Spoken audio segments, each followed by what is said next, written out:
Tunjukkan aku jalan lurusmu untuk menggapai surgamu. Terangiku dalam setiap langkah hidupku, karena ku tahu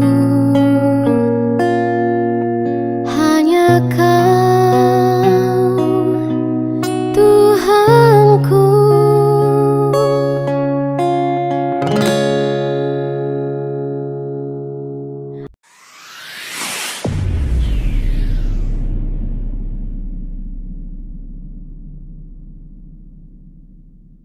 Karena rata-rata kawan saya tadi itu penyuka buku semua kan, yang di pesantren kan.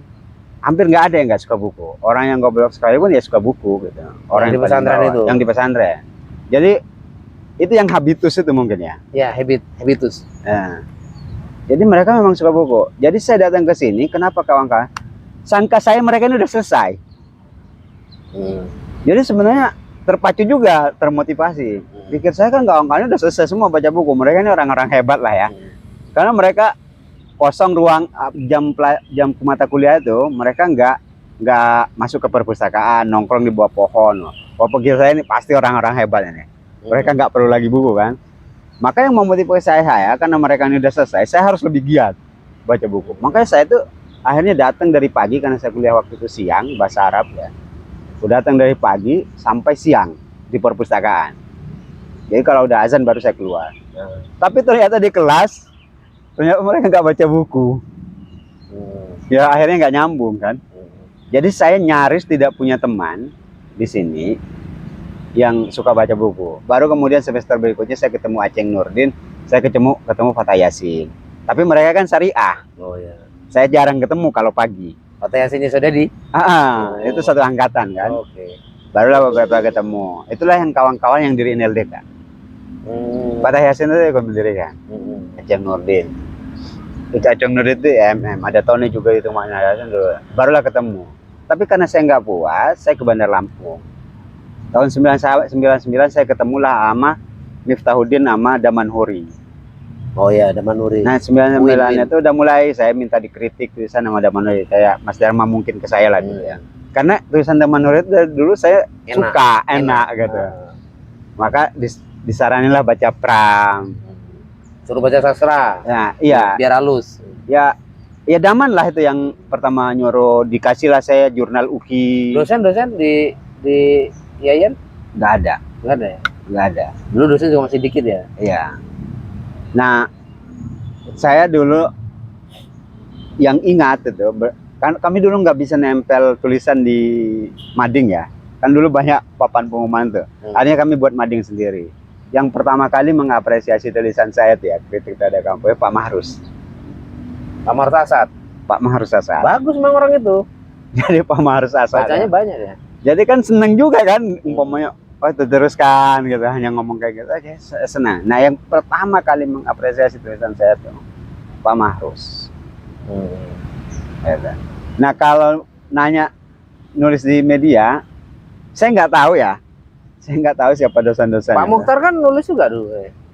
Dulu masih kuliah di akhir mau wisuda 98. Oh Pak Mukhtar masih di UGM apa ya? Enggak, dia masih di 98, dia baru mau wisuda. Oh, kakak tingkat bagaimana? Kakak tingkat, Pak Mukhtar Hadi kan. Nah, Pak Suheri? Pak Suheri baru masuk. Baru masuk jadi dosen? Baru masuk jadi dosen, 99 Pak Suheri masuk jadi dosen. Jadi, 99 apa 2000 ya, lupa lah saya. Pokoknya setahun lah saya kuliah. Nah, Pak Mukhtar Hadi itu sebenarnya udah saya baca tulisan dia. Tapi bukan di media, di jurnal Tarbawi. Soal postmodernisme apa-apa udah nulis dia tuh, tapi artikel tapi masuk di Tarbawi. Nah ini siapa pikir saya? Pak Mukhtar itu orang yang menyukai Ali Sariati. Kalau ngomong Rawasan Fikih nyambung. Udah kelihatan di tulisannya itu dari dulu. Nah sebenarnya saya udah tahu enak di tulisannya, tapi saya mencari tulisan dosen-dosen semetro ini ya. Nggak pernah saya lihat. Oh ada satu, tapi saya nggak bisa ngakses. Pak Karwono. Oh Pak Karwono UM. Iya. Sama Mas Bambang, sama Bang Suada dulu, Aka sama Jajat Suraja sama Adia Lau ya. Itu udah nulis di koran Mas Bambang itu dulu. Bang Suada. Itulah dosen, cuman saya belum kenal sama mereka karena dosen UM kan. Nggak taunya senior Hemi. Jadi begitu lama tahun 2003 saya baru kenal. Kalau dengan teman-teman yang akhirnya di aktivis, siapa Bang? Yang di aktivis yang nggak mesti harus di HMI, di semua lintas organisasi yang kemudian memang akhirnya saling membaca tulisan gitu. Di era-era tahun 2000. Angkatnya nggak ada. Nggak ada ya? Tapi ya penyuka buku ada. Jadi saya tuh kenal Mas Agus gitu. Karena Mas Agus itu juga punya kebiasaan bawa buku ya. Saya tuh tahu, saya sampai pernah main ke tempat kosan Mas Agus ya, dulu di sekretariat Ladan itu. Yang di depan Al-Abror, itu gang masuk Ladan, si sudut itu kan sekretariatnya IMM. Sama Mas Tony itu, Tony Wijaya. Nah, yang bertemu tulisan belum pernah. Tapi kalau di luar lampu, di luar metro, kami memang sering berbantahan. Ahmad Irzal Ferdiansyah. Ada Ahmad Irzal Ferdiansyah, kayaknya sekarang dosen di hukum juga ya. Nah, jadi bertiga, Daman Huri, Mas Daman, saya, Ahmad Irzal Ferdiansyah saling serang kan. Saling adu ide tapi di koran. Tapi sebenarnya kan Oke, di Stein kita lupakan. Di tubuh HMI sendiri kan banyak sekali pikiran Cak Nur yang kemudian mempengaruhi. Iya, saya bukan ini ya. Kan banyak orang sebenarnya tidak kuliah tapi sedang belajar pemikiran malah di tubuh organisasinya. Abang ngalamin itu nggak? Kalau di sini enggak. Di HMI sini nggak? Enggak. Saya ini ya jujur karena saya lebih banyak main di Bandar Lampung. Enggak, maksudku kan di dalam misal Abang NDP-nya HMI itu Abang kan baca dan itu jelas konstruk yang dibangun oleh Nurholis Madjid. Dialektika itu awal sebenarnya kebangun bareng Bang Mujib. Jadi Bawaslu? Iya. Jadi konstruksi pemikiran logika itu buku-buku macam-macam itu banyak interaksi dengan Bang Mujib. Lah, teman-teman HMI di Metro senior yang rajin nulis siapa? Enggak ada. Angkatan saya enggak ada. Yang di atas? Enggak ada juga, enggak ketemu. Mungkin ada saya tapi saya terjadi ini emang literasi belum kebangun memang ya. Secara literasi dalam arti literasi bukan orang yang belajar ya. Tradisi menulis. Iya, belum ya? Setahu saya jangankan mahasiswa. Makanya kan saya katakan, kalau mungkin saya hari ini yang nulis, itu bukan siapa-siapa. Ya, maksudnya biasa aja kan. Tapi karena dulu saya sendirian, maka menjadi luar biasa kan. Bahkan Abang ngerasain juga kan bayar SPP PKS itu? Iya. Jadi kita dulu kan honornya 150. Tapi kan dikumpulin ya. SPP berapa SPP dulu? Dulu 150? 600? Gak nyampe kayaknya, 500-an lah, apa 400 apa berapa kan? Dulu SPP itu 600. Kalau nulis 4 kali sebulan itu udah bayar SPP 1 semester. Yang jelas tulisan enggak juga, karena dulu di Lampung itu 75. Aku di Lampung 150 dan. Iya, masih 75. Nah, 150 kali 4 600 udah bisa bayar SPP sebulan, 1 semester. Nulis 4 kali kan, nulis kan seminggu sekali. Abang pernah seminggu berapa kali Bang di Lampung, Mas? Bisa banyak dulu, tapi kan dimarah sama Lampung. Dibatasin 4 kali aja sebulan. Iya, benar, sebulan 4 kali. Pernah lebih ya. Apa itu diomongin kan? Bang Wak itu pernah lebih, tak lihat hari Senin dia terbit, Kamis atau Jumat dia terbit lagi tuh. Dia waktu dia awal 12 dia terbit banyak tuh dia. Ya sebenarnya maksudku gini loh, orang kita tidak membahas tentang bagaimana kita bisa menulis saja, bagaimana lingkungan kita membentuk kita jadi penulis. Gini, bagaimana lingkungan kita membentuk kita jadi orang yang suka baca, sampai kemudian kita bisa menulis. Kan itu penting tuh. Kalau saya dulu, soal ngebentuk saya jadi penulis itu ya, kayaknya nggak ada yang ngebentuk lingkungan. Di tengah-tengah Abang kuliah nggak selesai loh. Abang itu kan kuliah nggak selesai. karena nakal. Oh iya di situ Nakal. di situ nggak selesai di kampus lain gitu. Tapi kan gini, saya percaya gini, ada orang sekolah tapi nggak belajar, ada orang tuh belajar meskipun nggak sekolah. Nah, Nah, kita yang membaca buku dan menuliskan apa yang kita baca itu adalah tradisi yang sebenarnya tadi kita tuh sebenarnya nggak sekolah tapi kita belajar. ya kalau soal kontrol ngebentuk ya, Bentar. Abang tuh nggak lulus tuh karena IPK-nya kecil, apa karena ribut. ribut aja? Ribut. Kalau IPK nggak masalah. Ya sebenarnya kan putus asa ya. Nggak IPK kecil nggak? Nggak jelek-jelek amat. IPK saya ini gede, makanya Gede. saya masuk seleksi lulus asrama. Oh. Jadi IPK saya tuh, saya yakin ini tendensi. Kenapa? Kawan-kawan saya tuh nggak percaya IPK saya segitu. Jadi rebutan Umar tuh sampai narik ini sampai sobek kartu hasil study ya, KHS itu ya. Karena mereka nggak percaya, udah nggak apa-apa, gue bilang 0, dari 3 sekian. Ya karena nakal mungkin ya. Oh. Lebih karena nakal. Kritis. Nakal lah dalam bahasa Orde Baru. jadi awalnya itu kan ada beberapa mata kuliah. Saya ini kan udah KKN ya. Ada beberapa mata kuliah yang saya ambil. Sebenarnya nggak ada masalah saya dengan kuliah lama tuh. Cuman kan sampai putus asa itu karena ada beberapa mata kuliah yang memang nggak lulus. Ya lulus. Dan itu kan rentet ya 1, 2 gitu. Ya saya juga mungkin soal adab ya, karena itu kan seharusnya semi pondok lah. Iya. Saya nggak bisa. Kayak Mas Tony Wijaya kan selesainya di Marit. Iya. Banyak aktivis-aktivis Bang nggak Mujid selesai. juga hampir nggak selesai. Bang Mujid juga hampir nggak selesai. Hampir ya. Jadi Budi juga nggak, siapa? Budi Hayek itu Nah, nggak selesai. UM tuh. UM. Selesainya di mana ya? Marit. Di UM kan UM. sebenarnya selain Oh, gitu. lain ya. Selain juga. Oke. Ya artinya saya nggak pengen menyalahin pihak lembaga. Dulu saya selalu mengecap lembaga itu feodal, apa cara berpikirnya sangat paternalistik, feodalistik ya. Saya nggak bisa beradaptasi lah kira-kira dengan Ya kritis itu karena dibentuk oleh bacaan kan? ya pasti. Iya kan? Dan di tengah-tengah apa namanya kehidupan kampus yang mungkin dulu masih sangat feodal itu tadi, dengan mereka juga banyak pengajar-pengajar yang mungkin juga tidak membaca, pada akhirnya ya itu kekerasan simbolik yang disampaikan Borju kan. Iya. Kekerasan Jadi, simbolik itu ada satu hal yang saya ingat di kampus itu kan, ya mahasiswa, gitu. Makanya sampai sekarang saya mempertahankan presiden nggak mau jadi tukang skripsi, nggak mau jadi tukang tesis, disertasi itu.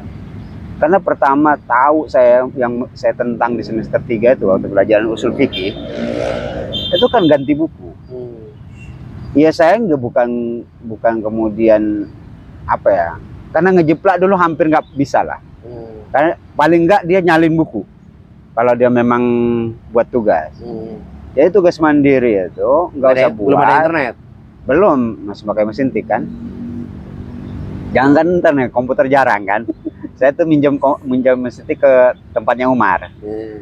Umar yang sekarang di IT Stein ya. Jadi waktu itu ada dosen yang ngomongin, ngapain buat tugas, capek, harus nyari referensi berapa gitu, habis fotokopi jilid kan dulu dijilid fotokopi gitu. Ya udah ganti buku aja, dan ganti bukunya sebenarnya ringan, bukan per orang, jadi per kelompok. Nah, yang saya tentang pertama kali itu karena menurut saya itu pembodohan. Ya itu pasti terpengaruh dari Freire soal pendidikan Buku itu maksudnya suruh baca apa suruh beli? Suruh beli, dikasih ke dia. Makanya bapak ini kan banyak buku kan sekarang warisannya. Suruh beli, kasih ke dia, daripada fotokopi. Ya mending uang fotokopi, uang jilid itu dikumpulin jadiin buku gitu. Kira-kira kayak gitulah.